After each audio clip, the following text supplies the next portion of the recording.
Hi friends, ఈరోజు మీకు ఒక రుచికరమైన వెజ్ రెసిపీ చూపిస్తున్నానండి. అదే పలావ్ అండి. వెజ్ పలావ్ చాలా బాగుంటుందండి. ఇది లంచ్ బాక్సుల్లోకి పిల్లలకి చాలా ఇష్టంగా తింటారండి చేసి పెడితే. ఇప్పుడు ఈ రెసిపీ ఎలా చేయాలో చూపిస్తాను రండి. ముందుగా ఒక గిన్నెలో 2 టేబుల్ స్పూన్ల నెయ్యి యాడ్ చేసుకోండి. తర్వాత 2 టేబుల్ స్పూన్ల ఆయిల్ కూడా యాడ్ చేసుకోవాలి. ఇది చక్కగా హీట్ అవ్వనియండి. ఆయిల్ హీట్ అవ్వగానే జీడిపప్పు పలుకులు యాడ్ చేసుకోండి. ఒక 10-15 ఇవి దోరగా ఫ్రై చేసుకోవాలి. చక్కగా లో ఫ్లేమ్లో పెట్టుకొని చక్కగా ఫ్రై చేసుకొని ఒక ప్లేట్లోకి తీసేసుకోండి. తర్వాత ఇందులోనే బిర్యానీ స్పైసెస్ అన్నీ యాడ్ చేసేసుకోండి. ఇవన్నీ చక్కగా ఫ్రై అవనియండి. ఈ ఫ్రై అయినాక ఉల్లిపాయ తీసుకొని ఒక మీడియం సైజ్ది ఇలా పొడవుగా సన్నగా కట్ చేసుకోవాలి. అవి యాడ్ చేసేసుకోండి. తర్వాత మిక్స్ చేసుకొని ఇందులోనే పచ్చిమిర్చి చీలికలు కూడా యాడ్ చేసుకోండి. ఒక 5-6 ఈ విధంగా పొడవుగా కట్ చేసుకోవాలండి. తర్వాత ఇందులో క్యారెట్ ముక్కలు కూడా ఒక మీడియం సైజులో కట్ చేసుకొని యాడ్ చేసుకోండి. ముక్కలు ఇప్పుడు ఇందులోనే పచ్చి బఠానీ కూడా యాడ్ చేసుకోవాలి. 2 టేబుల్ స్పూన్లు. ఇవన్నీ ఒకసారి మిక్స్ చేసుకోండి.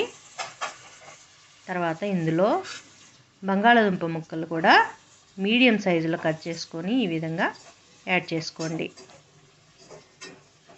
ఇవన్నీ కొద్దిగా ఫ్రై అవనియండి. ఆ తర్వాత ఇందులో ఒక పెద్ద టమోటా ముక్కలుగా కట్ చేసుకొని యాడ్ చేసుకోవాలి. ఈ టమోటా ముక్కలు కూడా సాఫ్ట్గా కుక్ అవ్వాలండి. ఒకసారి మిక్స్ చేసుకోండి. తర్వాత ఇందులో రుచికి సరిపడా సాల్ట్ని యాడ్ చేసుకోవాలి.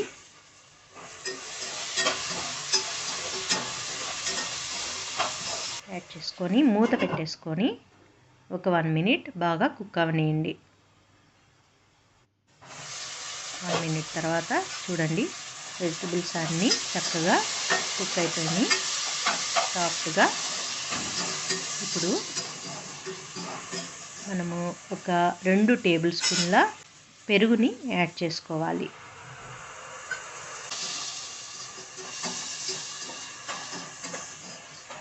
తర్వాత ఇందులో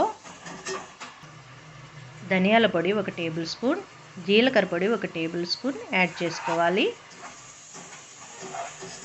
మీ దగ్గర బిర్యానీ పౌడర్ ఉన్నట్లయితే అది యాడ్ చేసుకోండి 1 టేబుల్ స్పూన్. అది లేకపోతే గరం మసాలా అయినా యాడ్ చేసుకోవచ్చు. ఇవన్నీ చక్కగా మసాలాలు మిక్స్ చేసుకోండి. తర్వాత అల్లం వెల్లుల్లి పేస్ట్ 2 టేబుల్ స్పూన్లు యాడ్ చేసుకోవాలి. పచ్చివాసన పోయే వరకు చక్కగా ఫ్రై చేసుకోండి.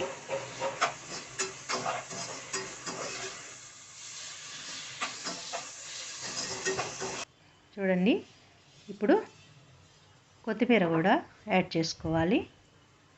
పుదీనా కూడా యాడ్ చేసుకోండి. మంచి ఫ్లేవర్ వస్తుంది పలావ్కి. కంపల్సరీ అండి పుదీనా, కొత్తిమీర. 3 కప్పుల బాస్మతి రైస్ చక్కగా వాష్ చేసి పెట్టుకున్నానండి. ఇప్పుడు ఈ రైస్ని ఇందులో యాడ్ చేసేసుకోండి. అని నెమ్మదిగా మిక్స్ చేసుకోవాలి, లేకపోతే రైస్ విరిగిపోతుంది.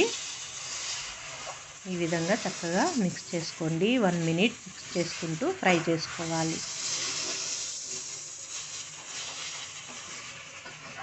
తర్వాత ఇందులో 5 కప్పుల వాటర్ యాడ్ చేసుకోండి. అదే నార్మల్ రైస్ అయితే 3 కప్పుల రైస్కి 6 కప్పుల వాటర్ యాడ్ చేసుకోవాలి. బాస్మతి రైస్ కాబట్టి నేను 5 కప్పుల వాటర్ యాడ్ చేసుకున్నాను. ఇదంతా చక్కగా మిక్స్ చేసుకోండి. తర్వాత టేస్ట్ చూసుకొని రుచికి సరిపడా సాల్ట్ని యాడ్ చేసుకోండి. ఒకసారి మిక్స్ చేసుకోండి మళ్ళీ. తర్వాత ఇందులో నిమ్మరసం యాడ్ చేసుకోండి. రైస్ పొడి పొడిగా చక్కగా వస్తుందండి నిమ్మరసం యాడ్ చేస్తే. ఒకసారి బాగా మిక్స్ చేసుకోండి. తర్వాత మూత పెట్టేసుకొని ఒక 10 మినిట్స్ మీడియం ఫ్లేమ్లో కుక్ అవనియండి. చూడండి 10 మినిట్స్ తర్వాత కుక్ అయిపోయింది. ఇంకా కొద్దిగా వాటర్ ఉందండి చూడండి. ఇప్పుడు మనము ఈ టైంలో జీడిపప్పుని ఫ్రై చేసి పెట్టుకున్నాం కదా, అవి కూడా యాడ్ చేసేసుకోండి.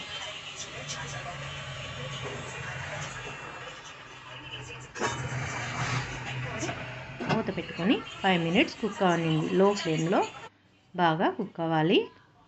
చూడండి చక్కగా దమ్ అయిపోయింది. రైస్ చూడండి ఎంత పొడి పొడిలాడుతూ ఎంత చక్కగా వచ్చిందో.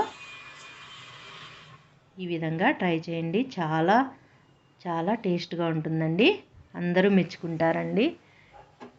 మనం పిల్లలకి లంచ్ బాక్స్లో పెడితే చక్కగా తినేస్తారండి ఇలా చేసి పెడితే. ఇది పెరుగు చట్నీతో కానీ ఏదన్నా మసాలా కర్రీస్తో కానీ ఆలు కుర్మాతో కానీ తింటే చాలా టేస్ట్గా ఉంటుందండి. ఒట్టిగా అయినా తినేయచ్చండి, అంత టేస్ట్గా ఉంటుందండి. ఓకేనా ఫ్రెండ్స్? నచ్చిందా? నచ్చితే ఒక లైక్ ఇవ్వండి. నా ఛానల్ని సబ్స్క్రైబ్ చేసుకోండి. నచ్చితే షేర్ చేయండి. ఓకేనా ఫ్రెండ్స్? బాయ్.